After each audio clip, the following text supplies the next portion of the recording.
오늘 함께 묵상할 말씀은 데살로니가전서 2장 1절에서 10절까지 말씀입니다. 형제들아, 우리가 너희 가운데 들어간 것이 헛되지 않은 줄을 너희가 친히 아나니, 너희가 아는 바와 같이 우리가 먼저 빌립보에서 고난과 능욕을 당하였으나 우리 하나님을 힘입어 많은 사람 중에 하나님의 복음을 너희에게 전하였노라.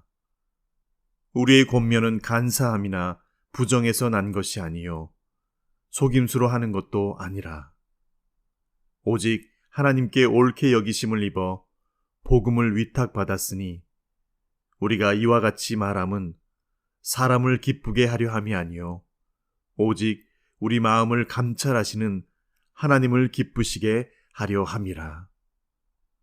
너희도 알거니와 우리가 아무 때에도 아첨하는 말이나 탐심의 탈을 쓰지 아니한 것을 하나님이 증언하시느니라. 또한 우리는 너희에게서든지 다른 이에게서든지 사람에게서는 영광을 구하지 아니하였노라. 우리는 그리스도의 사도로서 마땅히 권위를 주장할 수 있으나 도리어 너희 가운데서 유순한 자가 되어 유모가 자기 자녀를 기름과 같이 하였으니 우리가 이같이 너희를 사모하여 하나님의 복음뿐 아니라 우리의 목숨까지도 너희에게 주기를 기뻐함은 너희가 우리의 사랑하는 자 됨이라. 형제들아, 우리의 수고와 애쓴 것을 너희가 기억하리니 너희 아무에게도 폐를 끼치지 아니하려고 밤낮으로 일하면서 너희에게 하나님의 복음을 전하였노라. 우리가 너희 믿는 자들을 향하여 어떻게 거룩하고 옳고 흠없이 행하였는지에 대하여 너희가 증인이요 하나님도 그러하시도다. 아멘. 투자를 전문적으로 하는 이들은 당장 지금 눈에 보이는 시세와 현상만으로 판단하여 투자하지 않는다고 합니다. 지금 당장은 그리 호황을 누리지 못하지만 장기적인 안목에서 그 투자되는 기업의 가치와 가능성을 파악하여 지금은 이익보다는 조금은 손실을 감수하고도 투자를 진행하는 경우들을 봅니다.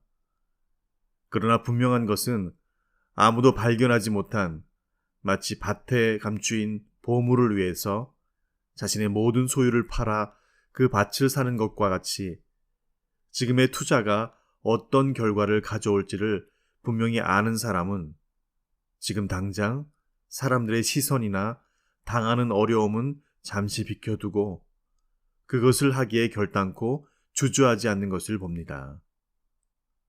사도 바울과 일행들도 그러했습니다. 2절에 우리가 먼저 빌립보에서 고난과 능력을 당하였으나 많은 싸움 중에 하나님의 복음을 너희에게 전하노라 라고 합니다. 그것이 당장은 길이 막힌 것 같고 잘 진행이 안 되는 것을 알았지만 지금 전하는 이 복음이 어떤 결과를 낳을지에 대해서 바울과 일행들은 그 누구보다도 확신을 갖고 있었기에 그 핍박과 박해 가운데서도 그 척박한 이방인들 가운데서도 그 복음의 불모지에 복음을 심습니다.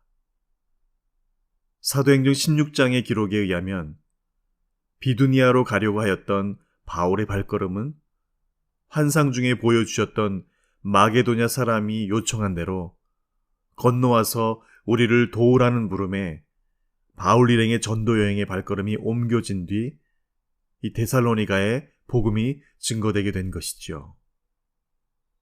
바울은 자신들이 데살로니가의 복음을 전하기 전부터 먼저 빌립보에서 어떤 고난과 능욕을 당하였는지 데살로니가 교인들에게 편지합니다. 그 고난과 능욕에도 불구하고 더하여 자신과 동역자들이 얼마나 많은 반대에도 불구하고 하나님의 복음을 전하기 위한 오직 그 이유 때문에 데살로니가를 방문하였다는 것을 다시금 상기시킵니다.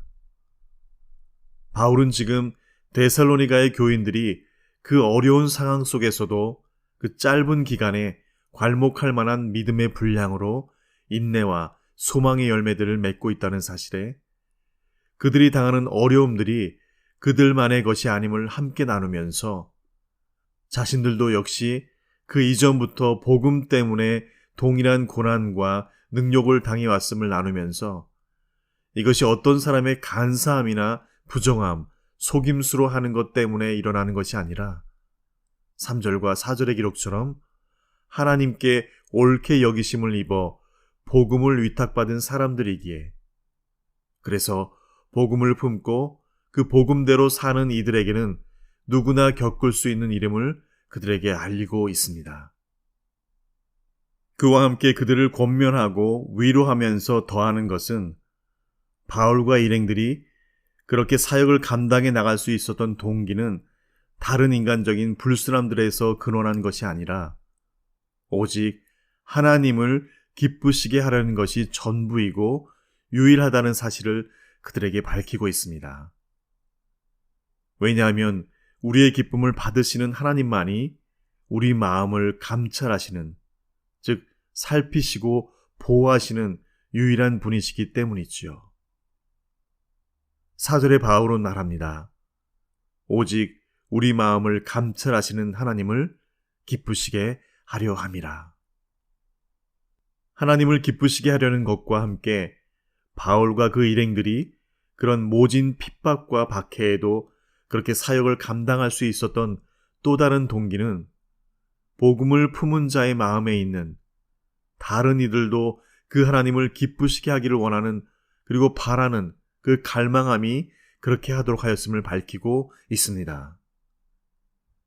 이 두 가지 갈망이 바로 데살로니가에서 유대인들의 시기로 쫓기면서까지 복음을 전한 이유였던 것이죠. 이것이 또한 오늘 바울이 데살로니가 교인들이 이와 동일한 동기로 믿는 자들의 본이 되어줄 것을 권면하기 위해서 편지를 쓰고 있는 이유이기도 합니다. 하나님만을 기쁘시게 하기 위한 바울의 하나님 앞에 선 삶, 복음 앞에 선 바울은 7절과 8절에 데살로니가 교인들을 향한 아주 특별한 마음이 있음을 오늘 고백하고 있습니다.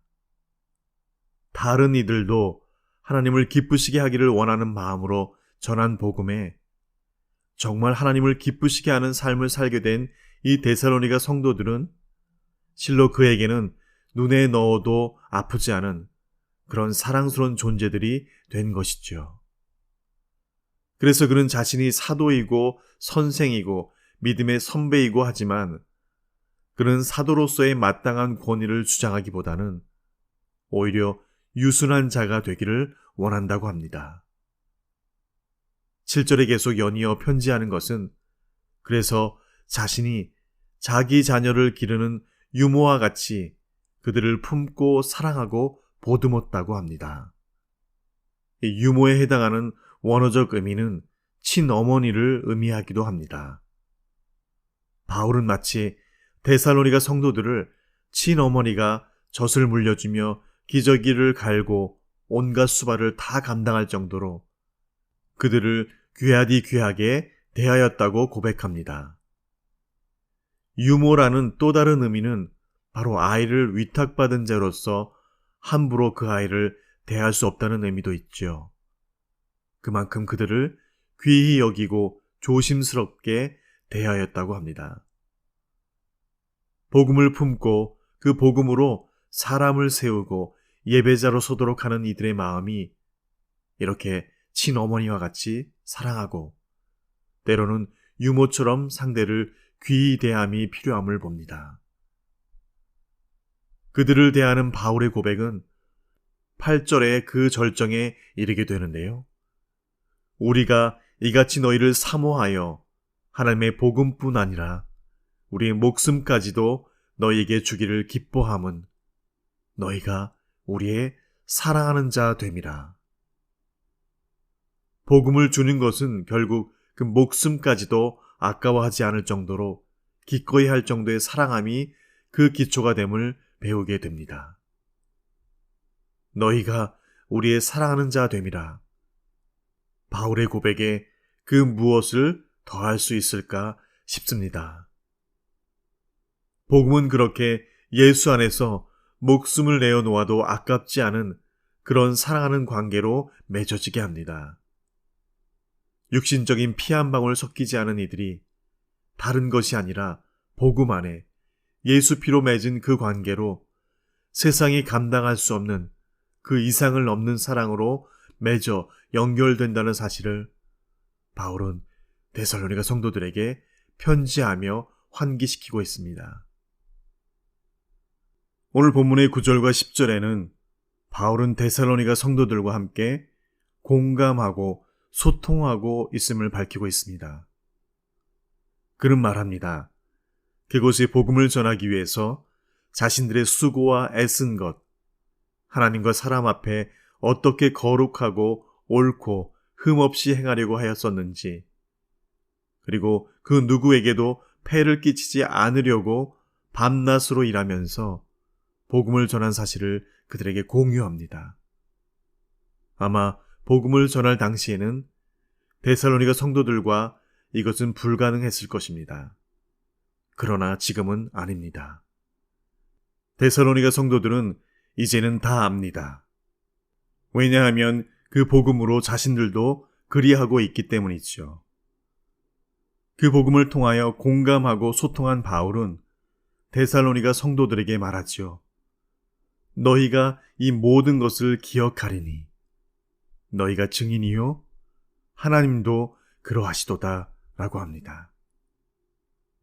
그 복음 안에서 공감과 소통을 기반으로 오늘 본문 첫 1절은 이렇게 말합니다.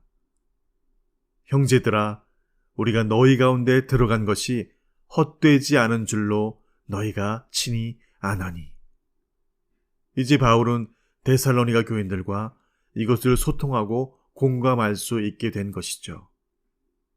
바울과 그 일행들도, 그리고 오늘 그 복음을 전해받아 선 데살로니가 성도들도 세상 사람들은 그 투자와 올인을 헛된 것이라고 말하지만 그들은 그것이 결단코 헛되지 않은 줄을 잘 압니다. 바울이 그 증인이고 바로 데살로니가 성도들이 바로 그 증인이기 때문입니다. 오늘 하나님이 능력 없음도 아니고 복음이 능력 없음도 아니라는 것이 분명한 것은 지금 내가 그 복음으로 하나님 앞에 선 이 자체가 기적이고 복음의 능력인 증거이죠. 그것이 바로 지금 바울과 데살로니가 성도들이 헛되지 않은 줄을 아는 것에 우리도 함께 동일한 복음에 공감하고 소통할 수 있는 이유인 것입니다. 오늘도 주신 이 하루 복음을 위해 살아내는 우리 삶에 크고 작은 고난과 능력과 많은 싸움 중에도 그리고 누군가를 위한 수고와 애씀, 아무에게도 폐를 끼치지 아니하려고 밤낮으로 일한 것이 결단코 헛된 투자가 아닌 것을 알 때 동일한 이 복음에 공감하고 소통하는 그리스도 안에서의 또 다른 한 사람을 소통해내는 그런 삶 살게 하여 주시옵소서. 이 아침에도 그렇게 함께 간구하는 저와 여러분 되시기를 간절히 축원드립니다. 주신 말씀 기억하며 함께 기도하시겠습니다. 내가 복음을 부끄러워하지 아니하노니 이 복음은 모든 믿는 자에게 구원을 주시는 하나님의 능력이 됨이라. 먼저는 유대인에게요, 그리고 헬라인에게로다. 복음에는 하나님의 의가 나타나서 믿음으로 믿음에 이르게 하나니 기록된 바 오직 의인은 믿음으로 말미암아 살리라 함과 같으니라. 내가 궁핍함으로 말한 것이 아니라 어떠한 형편에든지 내가 자족하기를 배웠노니 내가 비천에 처할 줄도 알고 풍부에 처할 줄도 알아. 모든 일에 배부르며 배고픔과 풍부와 궁핍에도 일체의 비결을 배웠노라. 내게 능력 주시는 자 안에서 내가 모든 것을 할 수 있느니라. 아멘. 아버지 하나님, 오늘도 허락하신 이 하루가 다른 것에 소진되고 투자되는 것이 아닌 이 생과 내 생에서 모두 가치 있고 보배로운 일에만 소요되고 사용되는 그런 값진 하루 되게 하여 주시옵소서. 내 유익과 내 이익을 위한 일로 이 하루를 소진하고 투자한 것은 결국 썩어질 이 땅에서의 가시적인 이자를 남기겠지만, 그러나 하나님을 기쁘시게 하며 다른 이들이 그 하나님을 기뻐하도록 하는 일에 우리 삶이 사용되고 투자될 때 그곳에는 생명이 살아나고 인생이 회복되는 영원히 썩지 않을 하늘의 상급이 더하여짐을 말씀하여 주신 대로 복음을 공감케 하고 소통케 하는 우리의 애씀과 수고와 밤낮으로 일하는 이 길 끝에는 영원히 우리 주님이 함께 하신 만이 있음을 붙들고 나아가는 저희 모두가 되게 하여 주시옵소서. 우리가 걷는 이 길은 보기에 좁고 험하며 찾는 이 매우 적어서 외롭지만 이 길 끝에는 우리 주님이 계셔 우리를 그 품에 안아주시리. 세상 사람들 우리들을 보며 어리석다고 조롱하지만 이 길을 가는 자마다 영원히 주와 살리라. 주님, 찬양의 가사처럼 이 하루도 그렇게 주님을 노래하는 저희가 되게 하여 주시옵소서. 예수님의 이름으로 기도합니다. 아멘.